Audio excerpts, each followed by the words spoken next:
And basically, there was an epiphany, and that was that from my own experience. I was working in genomics, which is sequencing your DNA, and the DNA tells everything about you, basically hair color, eye color, and then many say there's probably markers that tell whether you're an aggressive person or a nice person, etc. And so, and this data was coming out in large volumes in around the time, and I was working in the same field.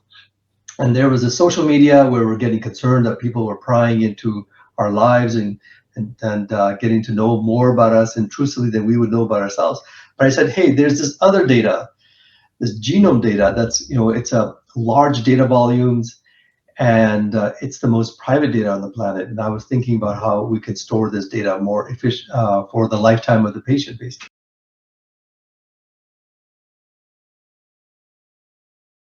Welcome to Swiss Impact with Banerjees. Have you noticed how sustainability is not just a trend anymore? Totally. This season, we are exploring the circular economy. Products are made to be used, reused, and recycled.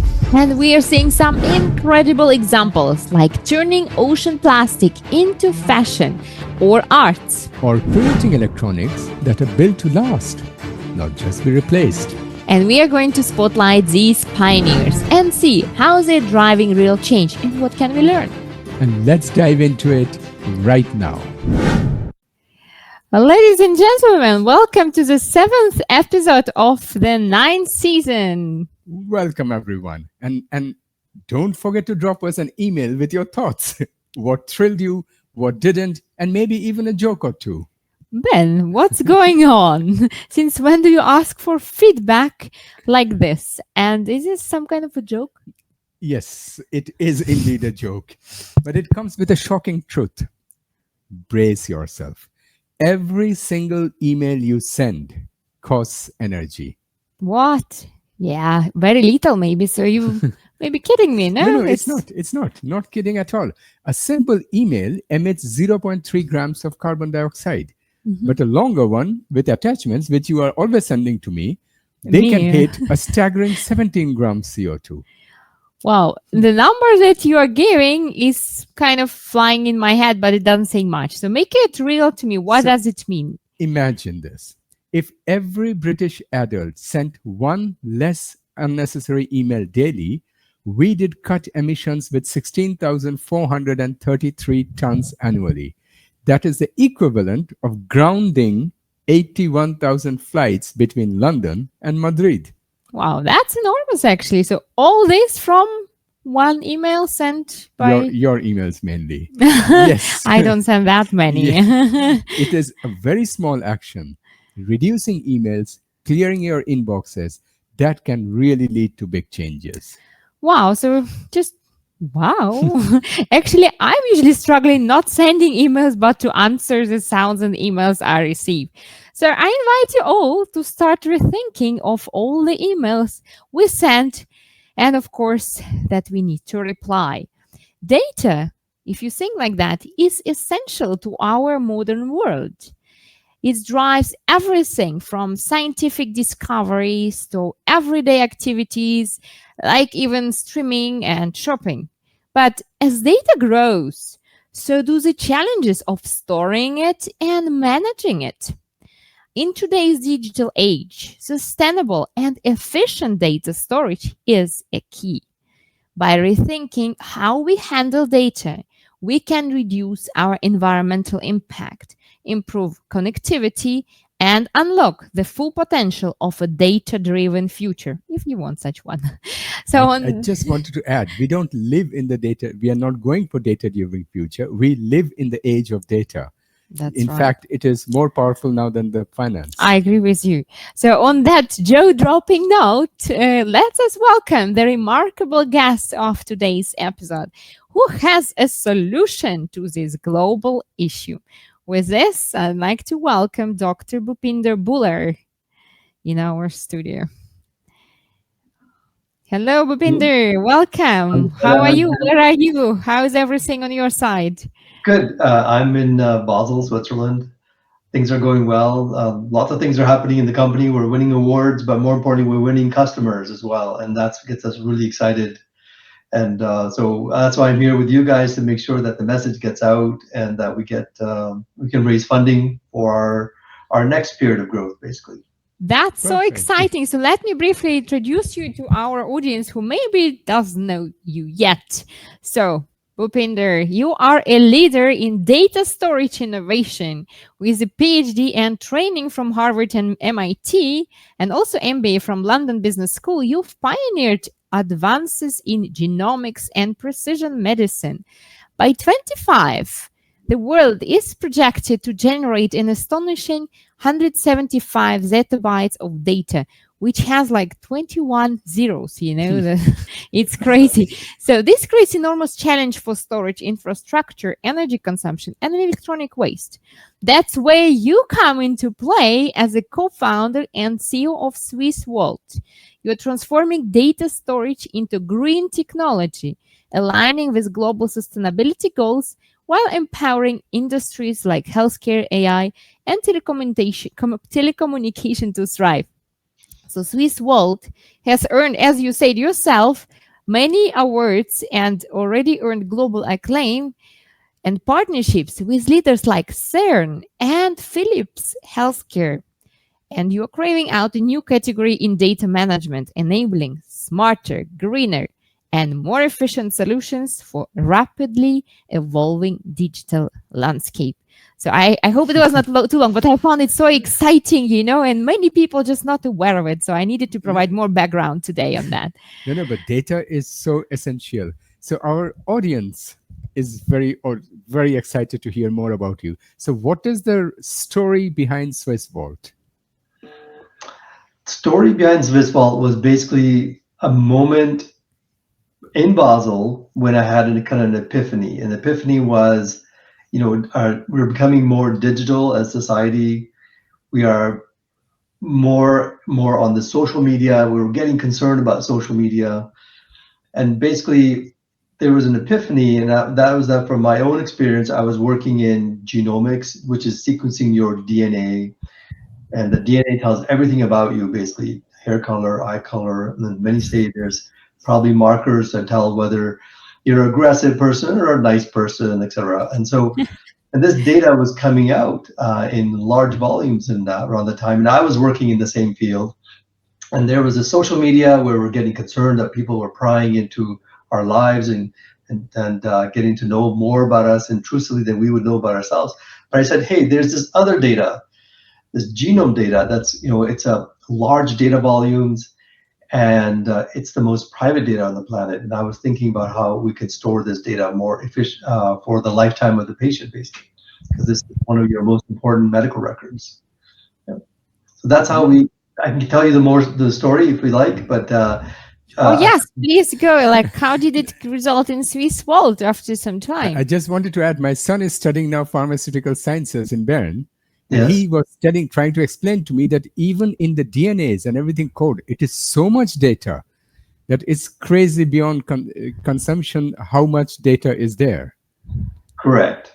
And back in the day, so basically I trained in the same facility that did the human genome sequencing project. Wow. Back in Boston. It was a group that came out of the Whitehead Institute at MIT. And it was called the Whitehead Genome Institute, which then became the Broad Institute. And I was in the same facility watching an army of 100 people feeding these machines day and night. And the first genome sequence of one individual, which was actually a mix of a number of DNA, took $2 billion to do.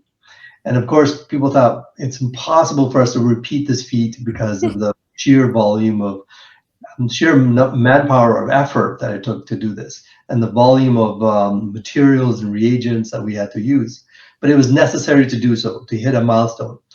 But something amazing happened, and that was the new machines came out that could sequence the DNA. And I promise this transitions to data storage very quickly, because when I joined, I was building some very innovative technologies to do disease modeling, so Parkinson's, basically in yeast cells. And companies like big pharma companies were interested in this technology because they can use simple models to do drug discovery. And so when I joined here in Novartis in Switzerland, I told them that I would love to do genome sequencing as well and cancer samples to figure out why they become resistant. And the new machines that had come out for sequencing could sequence one individual in about a week's time, rather than 5 years. It would take one machine 1 week of work. And so that was a big revolution. And the problem was that the data that came out of this machine was equal to 1 terabyte of data.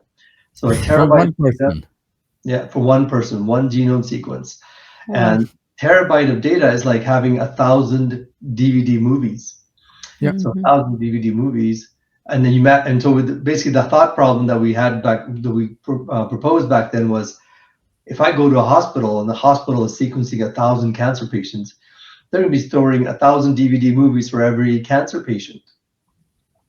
That would be like the volume of data would just explode. And this is when YouTube was actually taking off and Twitter. But we were cautious, and we said that cautiously stated and forecasted that genome data would surpass all known databases or data generated by humans on this planet, because the volume is so large. And then something interesting happened. The same in that period when I was in MIT, there was an individual there who was working on some interesting problems, and he also stated that you can determine someone's last name just by looking at the DNA sequence. And this became then an issue, because when you look at someone's DNA sequence, you think, how could I tell if that guy's a Smith or a Bueller, basically? But the point is that in the genome, it doesn't change. So once you associate that with a last name, a certain bit of sequence with a last name, like a Smith, you can determine you can follow that family up and down the family tree for thousands of years. And so what I was telling people to do was share their genome data. And when I was going around giving talks, and then the issue, the epiphany that happened was, wait a minute, I put a lot of people at risk, because if my DNA becomes available to, let's say, a health insurance company, they might say you have a pre-existing condition, and therefore they deny you life insurance or deny you insurance. But basically, I said, wait a minute, that doesn't just affect the person, that affects all of their descendants, because they have the same data. And that, as I said, this epiphany happened, and I said we need to figure out a way to store this data, because it's now fundamental to life and democracy, because democracy demands data privacy in a sense, and I made the connection that we need to have secure this data for the lifetime of the individual, so that they get the best healthcare, but they don't get denied certain services because the data is willy-nilly out there in public. And not only that, future descendants will be denied before they're even born. So it was a very poignant sort of period in my time where I said, if I don't bring a solution to this problem, then nobody else will. And so I started to really think about how I could make this happen. So I transitioned from kind of a biomedical scientist to more of a data scientist in that period. And what can I? Yeah, sure. I was just thinking about, basically you are solving 3 issues. One is the sheer volume of the data. Second is the safety, security, that people don't jump in. And thirdly, like you yourself mentioned, the data storage takes massive amount of energy. So you have to solve all the 3 major global issues. And also for the lifetime of the individual, for a long period, which is 100 years. That's basically one of our unique propositions, is that we can do it for 100 years. I mean, provided, of course, the caveat is that data is stored in ones and zeros, and it's connected to networks, and it's not on some new media like some sort of crystals. And so as long as we can do that, we can do that. Even then, it might be connected to networks anyway. So. Yeah. That's great. So before we dive into Swiss world, I want to ask you a question, which I think millions of people have, and that's a question. Does our phone really listen to us all the time? How else do we start seeing all the ads or things on our phone, which we just talked about? So is privacy really a myth in today's world? What would you say? Is privacy a myth? Well, in the digital world, privacy is harder to maintain than ever before. That is definitely true. Most apps and websites are tracking personal information to some extent. It's sometimes also never clear how this data is used. So, and I think many companies, when you go online, they claim to prioritize user privacy, but data breaches happen all the time. So there's a major concern. Mhm. At SwissVault, I mean, I think we made our mission to so people can own their own data for their lifetime, right? So Yeah. to do that, we need to also build a platform that can hold that data. So we are building a platform that maybe will be able to do this more efficiently. Basically, 2 years ago, I'll give you an example. We had released the Space Odyssey. It's a mini server, and we hypothesized that people would be able to run their own email servers. I mean, how much? Probably most of the audience here has their email on some sort of a server that's run by a Silicon Valley company like Microsoft or Google or Yahoo, et cetera, or Hotmail. And so we thought, wouldn't it be easier? Wouldn't it be better if people could hold their own emails as well as their do their own video conferencing and their own social media platforms? So we worked with partners to build the application softwares, and then we released us hardware, and we found that there's a lot of interest. In fact, I'll show you. I have it here because I thought I might be able to discuss it. But here's the Space Odyssey. It's basically very small. It's got 5 disks, so it'd be 50 terabytes of data in here, Mhm. and it runs at like 30 watts of power, which is less than, your A tea bulb. kettle runs at about 1,000 Yeah. watts. Wow. Yeah, exactly. A bulb or small Yeah, bulb. exactly. And Yeah. then it's quiet in operation. We use these servers now in our own office. We build our own servers. We use them in our own office to run our server. But the idea was that we did a test back in 2 years ago. We found there's a lot of interest. So we'll get back to building this product, especially with this Wow. fundraise coming up. We're going to go back to building these products and getting it out there for people to get the first testers and innovators trying it and building the platform for us, building the platform for a global community, basically, to be able to use this. So basically, it's not only the servers, the hardware, but also the software you are selling, which will Yeah, come correct. together. But Yeah. wouldn't it mean that it has to be 24/7 running, because in case you switch off the electricity by mistake, you won't receive or send emails anymore? Well, basically, the design of this is highly networked because that's the second problem we had to solve. Yeah. First problem was make it easy, but the second problem was how will we make sure that the data can be retained for long periods of time? So what you would do is, in this case, you would have you and several of your trusted colleagues who would have one of these servers, and the data will be distributed across them, but it'll only be accessible by you because the permissions. And that means that if you should ever lose your server, your small private server, because of maybe there's a water damage Yeah. or something, but your data will still be secure because it's been distributed efficiently. That's what I was scared of, that a kid goes and drops a bottle of water on my server and there goes all the company data. But Yeah. we certainly want that server from you. So because you mentioned about this gigantic size, zettabytes and all over. So the world will generate 175 zettabytes of data by 2025. It's next year. It's in 1 month. So how is SwissVault ready to tackle this massive, massive challenge? Well, it's by already redesigning and reimagining how data would be stored. So you're quite right. The world's data explosion is demanding more and more storage. That's one of the biggest challenges. So the solutions have to be smarter. So our startup is ahead of this curve with technology that we have developed in-house. So we've developed software in-house and we developed hardware in-house. And our innovative data storage server is already by design using low energy, as I just showed you, 30 watts. The other server that I showed at one of the IEEE conferences in August of this year was running at about 40 watts and stuff. So it contains about 250 watts, 250 terabytes of storage. And so we reduce the size, so we make it easier to manage this data. We make the systems modular so we can scale up easily to these zettabyte levels.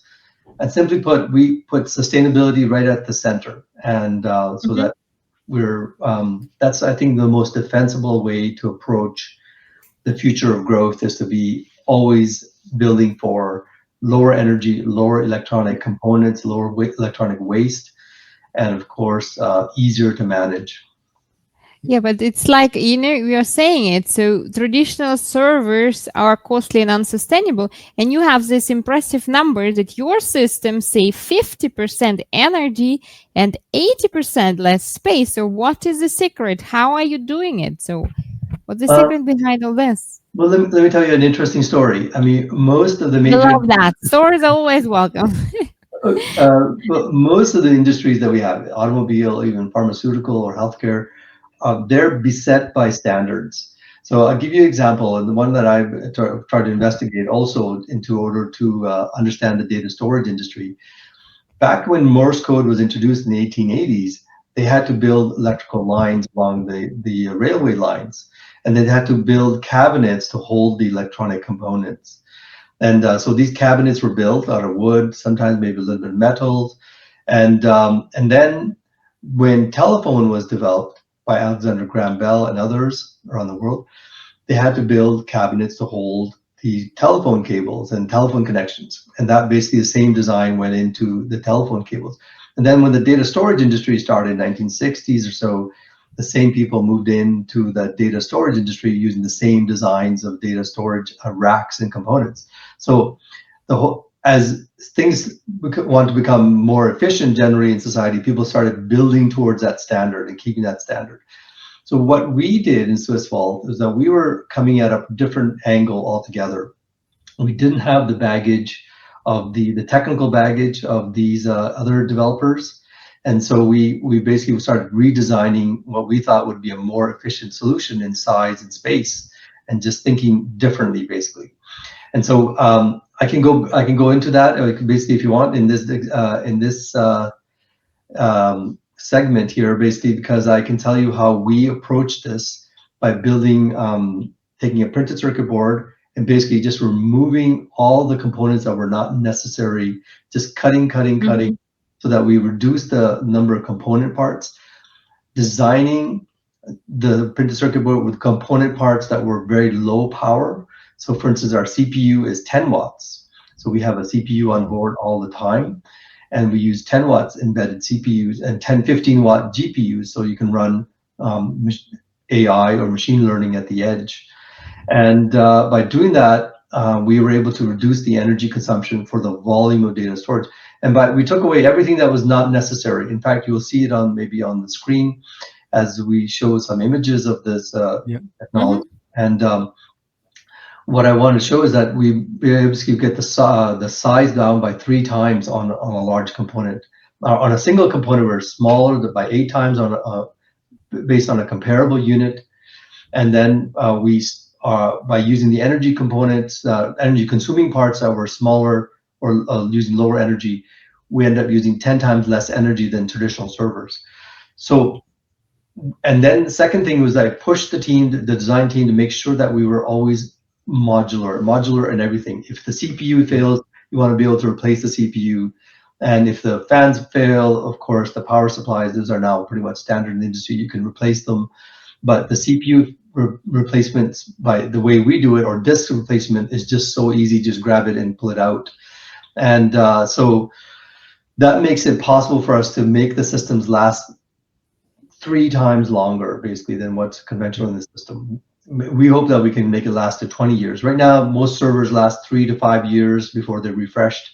And then we want to push that to 20 years with our servers. This is amazing. Yeah.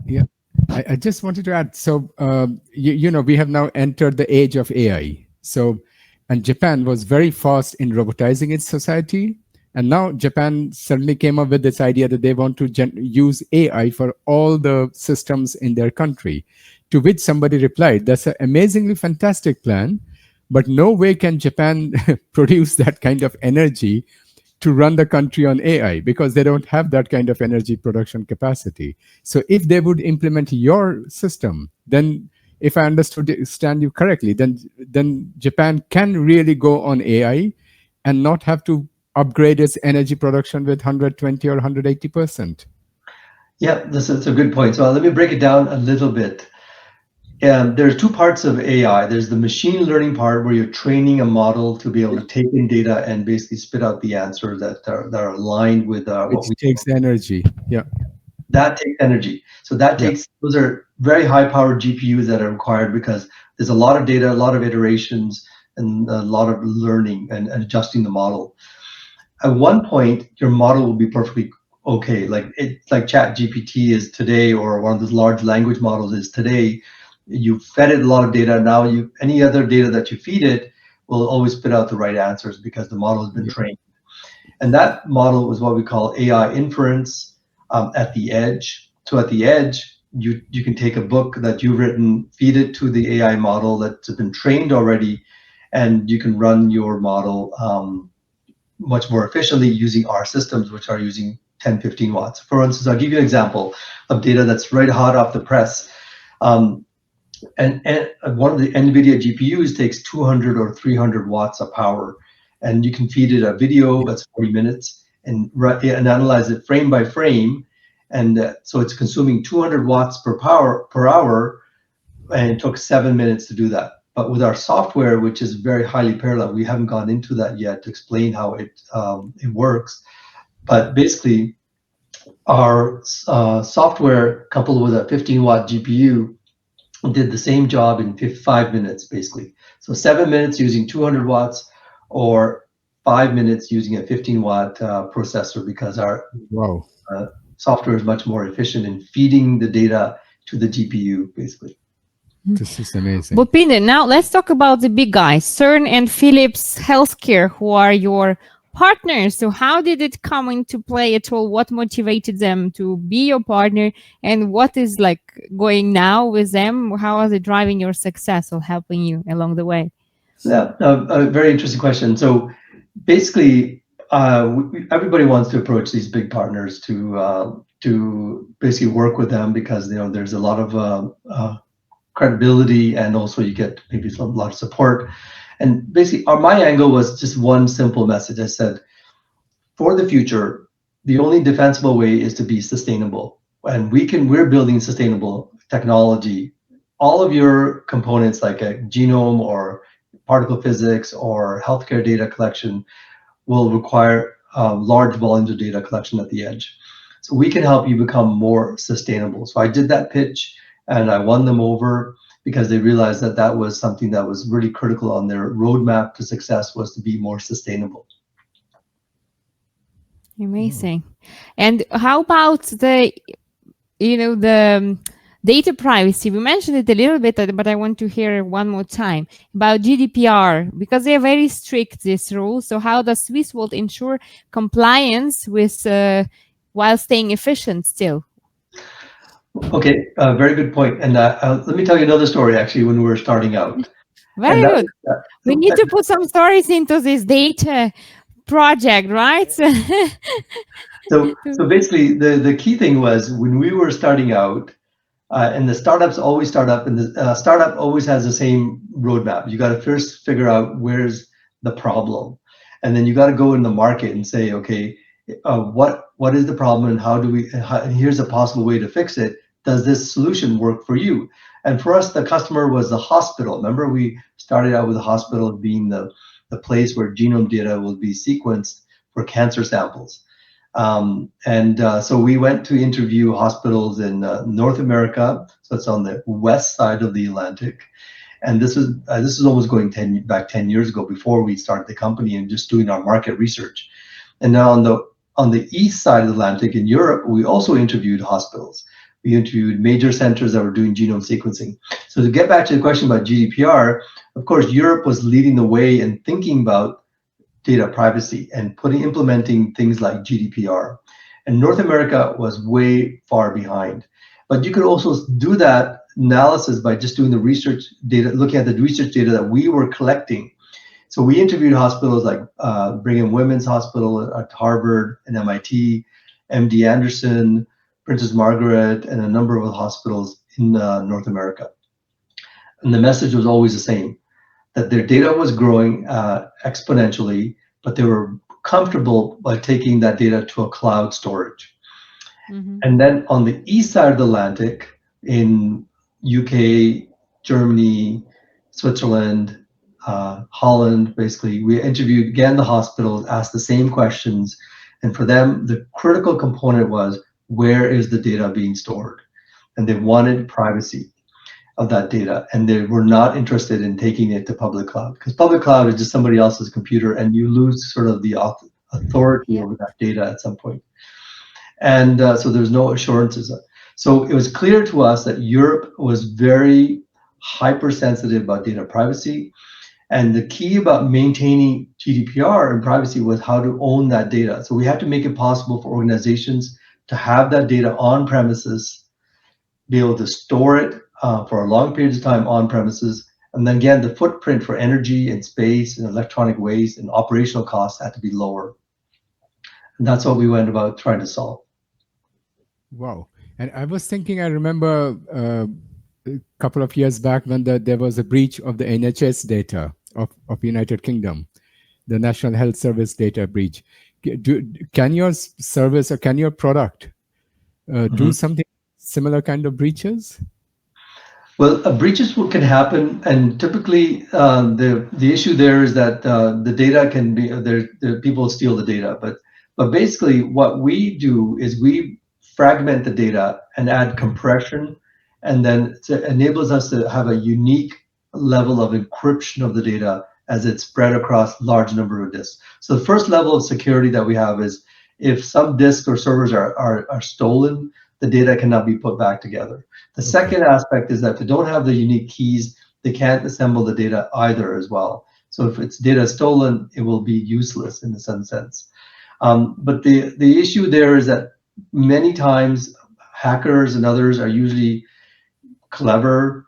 It might be some way that they get behind the firewall and be able to steal these keys. And those are usually the vulnerabilities that are very difficult to control in these kind of situations. But we do provide levels of security. So if there was a way that we wanted to protect against ransomware, we do this pristine backups. That's the best way to mitigate against ransomware, is to build pristine backups. So if someone puts ransomware on a healthcare server or any bank server or any university server or government servers, by building these pristine backups using our technology, you can restore the data and you'll still be up and running in no time. It's amazing, because I was just, when you were answering the question, I was just thinking about it. You remember the Maersk shipping breach? When it was breached, their worldwide, their data, they were completely in trouble. There was one guy who didn't have a connection in somewhere in Africa. In his laptop was still the data backup, which saved the whole Maersk company, because they could use that data. And that was only one guy in the whole world. And the only reason he was not corrupted is because he was not online when this attack took place. So your product in that way is not only for the healthcare system, it is for every major organization you can think of. Correct, exactly. Data is data. And but our unique benefits that we came about was because we were analyzing healthcare data centers, hospitals, and usually they're in an inner city. They don't have a lot of electricity power, and they don't have a lot of space. And then more importantly, they don't actually have a lot of talent because they don't have a lot of funding. So we had to reduce the energy, reduce the space, and think about innovative ways we can help them utilize the existing space to store data, and also make it easier so that, when you have a failure of a disk or a server, the data has to be written somewhere else. And somebody has to, right now, today, somebody has to run into a data center, start writing the data somewhere else. Ours does it automatically. And when systems have to be migrated over, you can migrate it automatically as well. So this saves a lot of headaches, basically. And that's important. And then maybe another question is that I buy your system, I buy your hardware, your app, but do I also need to have consultants or people from you every time I run into trouble or something doesn't work? Or are you going to send your consultant to me to teach me how to use the app and the hardware? Ben, right now the product is for B2B, and typically these are organizations storing 10 or 100 petabytes of data, large volumes of data. So they usually have the expertise. And yes, we do train them on site. We get them going, and then we start with lots of demos and pilot testing so they get comfortable with it. It's a different conventional way, a non-conventional way of thinking about how we store data, but it's actually, when you get it, it's so easy. And so we are on the roadmap that we are on. We're trying to make it easier and easier. And so Okay. basically the reason why we had a limited release for B2C or business to consumer products, is because we want to make it more simple to use in the field. Right. So now I suggest we talk about numbers, because the global storage market is set to be 717 billion by 2030. So there are a lot of opportunities out there for you to operate. And you have also plans to expand in Asia and Africa to become a global leader. Right now, if I remember correct, you're raising $2 million US. So can you share more about your vision and like what this money is to be used for, and maybe you plan also to raise more with the time once you expand? So clearly, yes, you're right. The market is growing because the demand for data is growing. When we talk about the AI race, it's actually the race for more data. So in the last 1 year, just looking at the first 6 months of this year, from January to June, there's been a 30% increase in data demand and data markets growth just in that one period from last year. And that just shows you the uphill curve. But the key thing is that data is not going to go away, right? It's like energy. We need more and more data. All our autonomous systems are going to be dependent on data. So what we're going to do with our funding is that we have momentum with sales. We've closed a major contract with a customer in California. So that was our growth as a startup, from basically having a prototype stage to basically a commercial ready product and getting a first customer. Now with this funding, we want to basically scale up that support sales team and support team so we can take on more customers. So this funding, we can hit 10 million revenue by 2026. That's our plan, and that's our milestone. Okay. But you also have very tough competitions like IBM, AWS. So what gives you the edge over these big guys? Yeah, a very good question. That's an excellent question. So what gives us the edge over this time? Well, I would say the comparable analogy would be someone like Uber versus the established taxi industry. Yeah. These were taxi industries were well established. They had the networks, they had the infrastructure, but how does Uber basically surpass them? So the answer is nimble organizations can out innovate established players because the established players are really entrenched in keeping their market. They're not thinking differently, right? So where's the disruption? They can disrupt themselves. So at Swissvault, we are creating a new market for helping organizations manage data in a way that is more user-friendly, as I mentioned. We are also going further, but we're democratizing that production of data storage units so that we can commoditize that systems and make it at lower cost and more accessible. And the sustainability is a key benefit because that means that you're always using less energy, less space, less noise, less heat production. Yeah. But then I had a question. You used the example of Uber or Airbnb, but one of their strengths is that they do not own the asset. But in your case, you own the asset. You own the hardware, the application. Are you going to keep them always combined, that you sell the hardware and application together, or are you planning to also break it in separate units? A good question. So in our case, the software and the hardware are independent.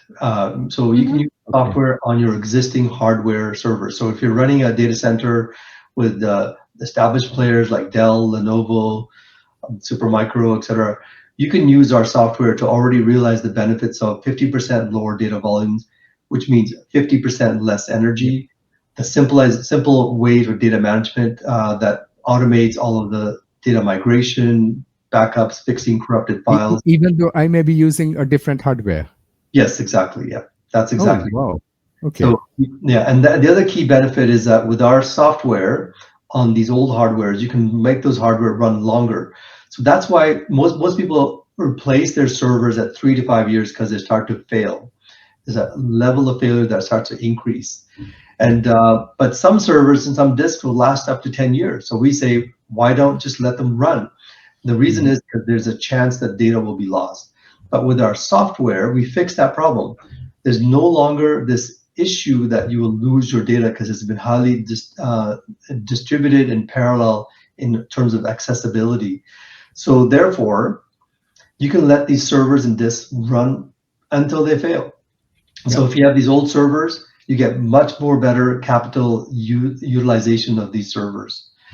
And now if you use our hardware, you'll get an even lower energy footprint, lower space footprint, and it should last even twice as long than those servers.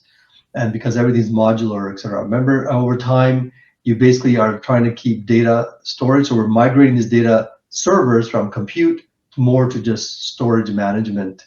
And that we can do for 20 years, we believe, with our systems. So the question you asked earlier was, are we managing it? Our unique strategy is basically to get people to basically manage it themselves. So basically, we're in the business of making people have data privacy. So we want them to own it on their space, right, in their data centers. Bhupinder, it feels like you are really on a big journey and big impact for the whole world. So what milestones do you have as the next steps, and how do you see, did you think about that Swiss Vault will go the path of IPO? Like, where can we bring your big vision? Well, our roadmap basically is basically to grow to a unicorn. And typically right now, a unicorn is heading 100 million in sales, and we're actually on that roadmap. What investors like, unicorn, okay, good. Well, I mean, one customer already gets up to hundreds of thousands of dollars for us, right? So, I mean, getting 2 or 3 customers or 10 customers, depends on how much volume of data that they're managing, allows us to hit easily this target much more than other industries. So hitting 100 million sales revenue will be a good milestone to consider where we go to do a public share offering. And beyond that, we can look to strategic partnerships that enable us to grow to 1 billion in revenue.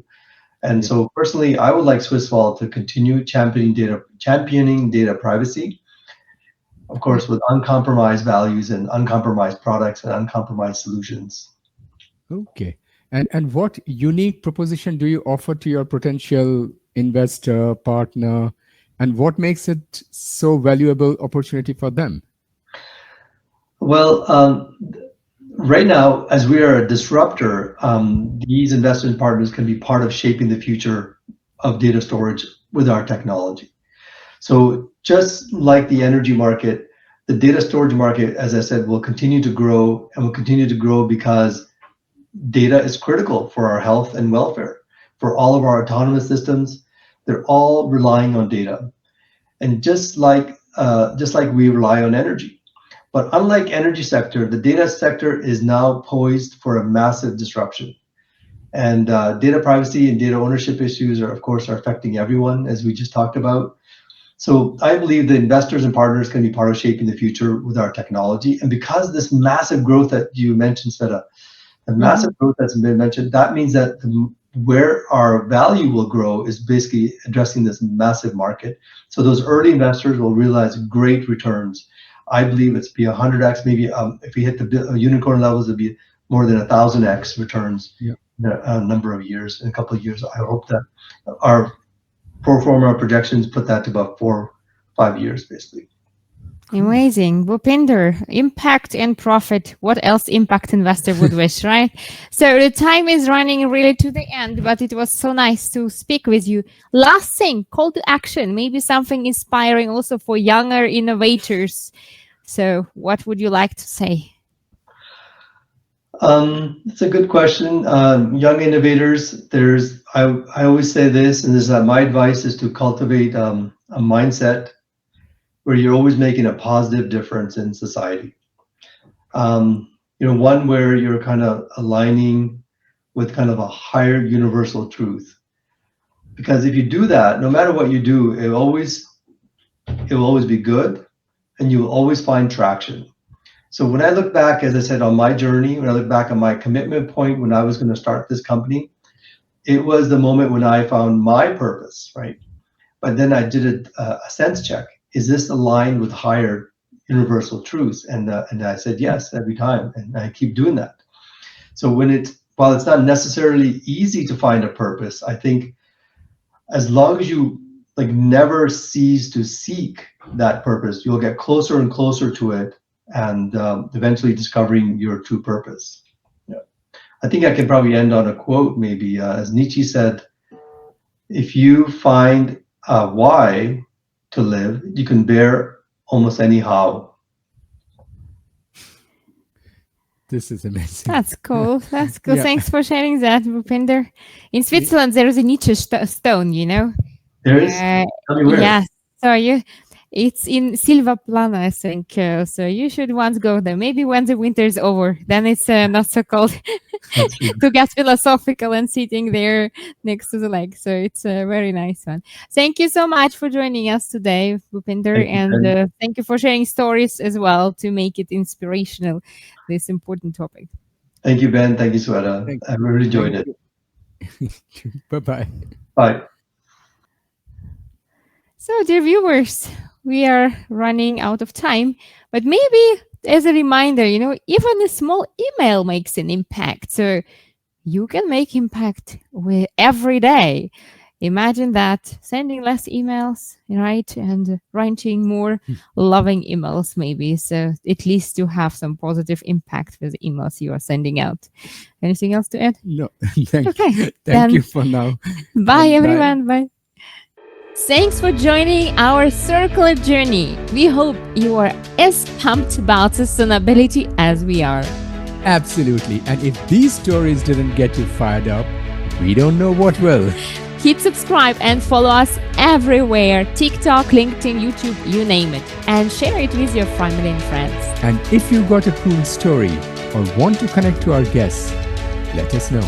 Stay tuned for more inspiring episodes. Let's keep evolving towards a sustainable future together.